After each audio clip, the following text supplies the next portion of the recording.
আসসালামু আলাইকুম। আমার চ্যানেলে আপনাদের সকলকে স্বাগত।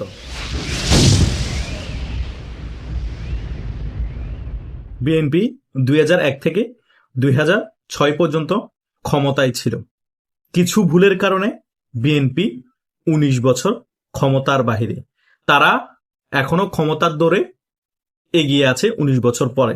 কিন্তু তারা 2001 থেকে 2006 সালে যে সকল ভুল করেছে সেগুলো তো শোধরায়নি, বরং এখন আরো বেশি ভুল করছে। প্রথমত তারা ভুল করেছে জুলাই সনদপত্রে আনাড়িভাবে সাইন করে। যাদের জন্যই জুলাই সনদপত্র, সেই এনসিপি, তারাই জুলাই সনদপত্র সাইন করে না, কিন্তু বিএনপি শুধুমাত্র যাতে ফেব্রুয়ারিতে নির্বাচন হয় সে কারণে জুলাই সনদপত্রে সাইন করেছে।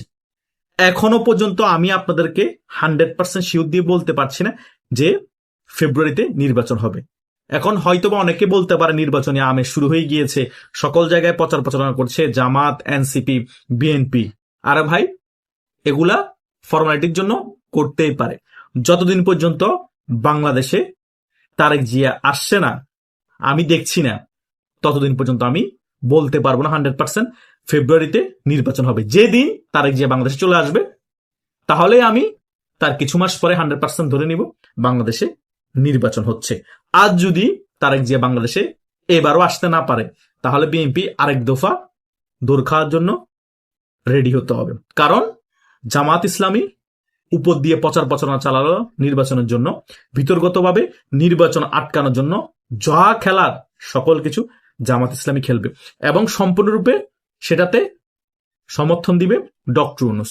ডক্টর ইউনূস উপর দিয়ে দেখাবে আমি নির্বাচন দেওয়ার জন্য চেষ্টা করছি।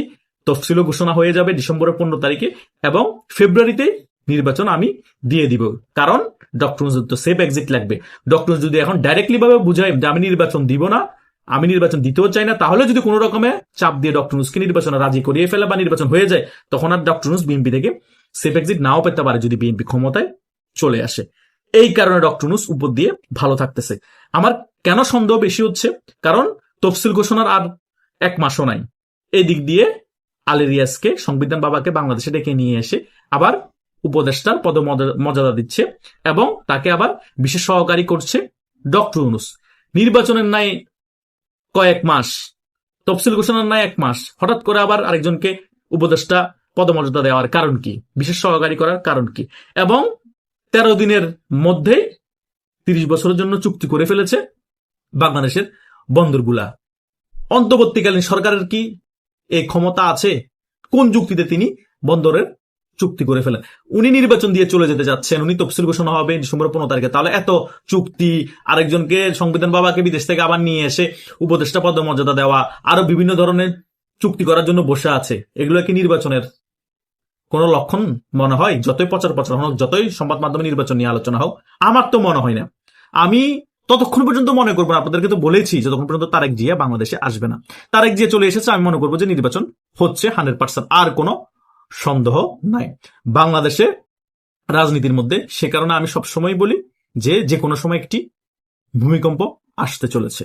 কারণ সেটা যে কোনো কারো পক্ষে হতে পারে, আওয়ামী লীগ ঘটাতে পারে, জামাতও ঘটাতে পারে, বিএনপি যখন নির্বাচন দিবে না বাধ্য হয়ে বিএনপিও রাজপথে ঘটাতে পারে, ত্রিমুখী সংঘর্ষ হতে পারে। আমি সেনাবাহিনীকে নিয়ে আর কিছু এখন বলতেই চাচ্ছি না, কারণ যতক্ষণ পর্যন্ত সেনাবাহিনী প্রধান ওয়াকারুজ্জামান আছে, বাংলাদেশে রাজনীতিতে ভূমিকম্প হয়ে হাজার হাজার কর্মী মারা গিয়ে, সাধারণ জনগণ হাজার হাজার মানুষ মারা গেল, এই সেনা প্রধান কখনোই সেনা শাসন মনে হয় না জারি করবে। সে এভাবে করে দাঁড়ায় থাকে ওই ডক্টর ইউনূসের পিছনে, এমন ভাবে ডক্টর ইউনূসকে সম্মান দেখায়, শিষ্টাচার দেখাচ্ছে, মানে অনেক বড় মনিব ডক্টর ইউনূস, সে চাকরের মতো অবস্থা।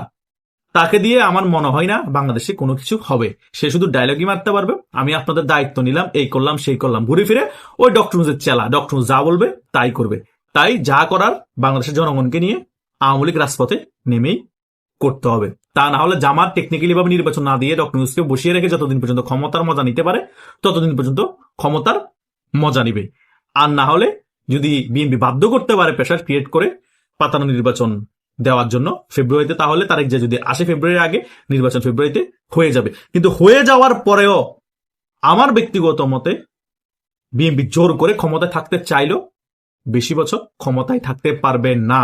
আমি এটা আমার অনেক ভিডিওতে বলেছি, আজকে আবার বলছি, বিএনপি যে ভুলটা করছে সেটা 2001 থেকে 6 সালের ভুলের থেকেও বড় ভুল করছে।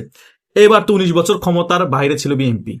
এবার পাতা নির্বাচনের ফলে যদি ক্ষমতায় আসে, হয়তোবা 50 বছরও ক্ষমতার বাইরে থাকতে পারে পতন হলে। প্রথম ভুল হচ্ছে আওয়ামী লীগকে না নিয়ে পাতানো নির্বাচনে বিএনপি অংশগ্রহণ করা। দ্বিতীয় ভুল হচ্ছে জামাত ইসলামীকে বিরোধী দল হিসেবে মেনে নেওয়া। তৃতীয় ভুল হচ্ছে জাতীয় পার্টিকে কোণঠাসা করে রাখা এবং জাতীয় পার্টিকে জামাতের থেকে বড় দল হিসেবে না মানা। চতুর্থ ভুল হচ্ছে এই এনসিপি যারা চালাপেলা আছে তাদের সাথে আসন ভাগাভাগিতে রাজি হওয়া। এই টোকাইগুলোকে একটা আসন দেওয়া মানে বাংলাদেশের জনগণের সাথে বেমানি করা। কারণ তারা 5 আগস্ট এবং তার আগে বাংলাদেশের জনগণের সাথে বেমানি করে রাজপথে নামিয়ে ব্রেন ওয়াশ করে তারা ভালো ভালো জায়গায় বসে বাংলাদেশের জনগণকে ব্যবহার করে ইমোশনাল ব্ল্যাকমেল করে হাজার হাজার কোটি টাকার মালিক হয়ে গেছে। তাদের সাথে আসন ভাগাভাগি করার জের বিএনপিকে দিতে হবে এবং জামাত ইসলামীকে বিরোধী দল হিসেবে মেনে নেওয়ার জেরও বিএনপিকে দিতে হবে। এবং পাতানো নির্বাচনের ফলে বিএনপি ক্ষমতায় আসলো, আওয়ামী লীগকে কেন নির্বাচন করতে দেওয়া হলো না তারও জের বিএনপিকে দিতে হবে। কারণ তখন আওয়ামী লীগ আর বিএনপির যে ব্যাপারগুলা পার্থক্য ছিল আগে সেগুলা থাকলো না। কারণ আওয়ামী লীগও একতরফা নির্বাচন করেছে, এখন বিএনপি একতরফা নির্বাচনের দিকে ধাবিত হচ্ছে। কিন্তু আওয়ামী লীগ অন্তত বিএনপিকে রাজনীতি করার জন্য স্পেস দিয়েছিল, যতই স্টিমুলার চালাক। বিএনপিও কিন্তু একবার দুইবার আওয়ামী লীগের আমলে নির্বাচনও এসেছিল, হয়তো বা একবার আসেনি পাতানো নির্বাচনে। তাই জনগণের কাছে ক্লিয়ার হয়ে যাবে বিএনপি যতই গণতান্ত্রিক দল বলুক, যতই আমাদেরকে ব্রেনওয়াশ করুক, যে লাও সে কদু। সে কারণেই তো আওয়ামী লীগ এভাবেই নির্বাচন দিয়েছে। বাস্তবতা জনগণের কাছে সকল কিছু ক্লিয়ার হয়ে যাবে। এই কারণে বিএনপির জনপ্রিয়তা নির্বাচনের আগেই অলরেডি 10% থেকে 20% কমে গিয়েছে। আওয়ামী লীগের জনপ্রিয়তা আরো 10 থেকে 20% বেড়ে গিয়েছে। নির্বাচনের আগে জনগণ 50% ক্লিয়ার হয়ে গিয়েছে, আর 50% ক্লিয়ার হয়ে যাবে নির্বাচনের পরবর্তী সময়। তখন জনগণ বুঝতে পারবে বিএনপি পাকিস্তানপন্থী এবং বিএনপির মধ্যে একটা উগ্রবাদী মনোভাব আছে। সে কারণে বিএনপি জামাতকে যতই গালাগালি করুক, জামাতকে ভিতরগতভাবে বিএনপি মনে প্রাণে ধারণ করে।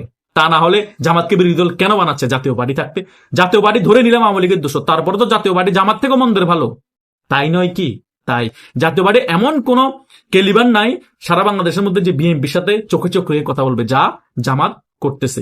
কিন্তু বিএনপি চাইলে কি পারতো না জাতীয় পার্টিকে বিরোধী দল হিসেবে শো করতে? কারণ জাতীয় পার্টির ভোট ব্যাংক আছে কিন্তু ফাইটার নাই।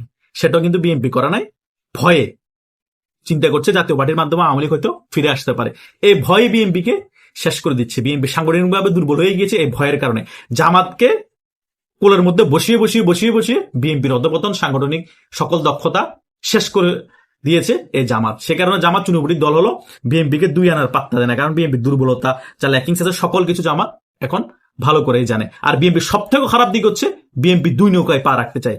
কিছু মুক্তিযোদ্ধা পক্ষের শক্তি হিসেবে থাকতে চায়, কিছুক্ষণ ওই মুক্তিযুদ্ধ বিরোধী শক্তি হিসেবে থাকতে চায়। তার মানে এটার মেইন কাহিনী কি? মেইন কাহিনী হচ্ছে কিছু ভোট যদি মুক্তিযুদ্ধের সপক্ষে শক্তি থেকে পায় খারাপ কি, আর কিছু যদি ভোট মুক্তিযুদ্ধের বিপক্ষে শক্তি থেকে পায় খারাপ কি।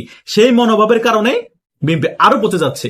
কারণ আগে রাজনীতি চলতো, মানুষ বুঝতো না, মিডিয়া ছিল না। কিন্তু এখন যে ফিলোসফি দেখাচ্ছে বিএনপি রাজনীতির মধ্যে, এই ফিলোসফি জনগণ ভালো করে বুঝে। 2 নৌকা পা রেখে রাজনীতি করা যায় না, একটা দিকে মতদর্শ হইতে হবে। আপনি কিছু মুক্তিযুদ্ধের পক্ষের মতদর্শ থাকবেন, কিছু মুক্তিযুদ্ধের বিরোধী মতদর্শ থাকবেন। জনগণ কি চদু? এখন জনগণ চদু না। বিএনপির এই সকল বড় বড় ভুলের কারণে, সাইকেলের রাজনীতির কারণে, সাইকেলের মাইন্ডসেটের কারণে এবং জামাতকে কোলে নিয়ে বসে থাকার কারণে, জামাতকে বিরোধী দল আবার বসানোর কারণে বিএনপি আবারও দূরের উপর থাকবে। এবার 19 বছর ক্ষমতার বাইরে ছিল পাতানো নির্বাচনের ফলে। ক্ষমতায় আসার ফলেও যদি 2-3 বছর ক্ষমতা থাকে বা 5 বছর বা 10 বছরও থাকে, পতন হলে 50 বছর বিএনপি ক্ষমতা আসতে পারবে না। এটা লিখে রাখেন।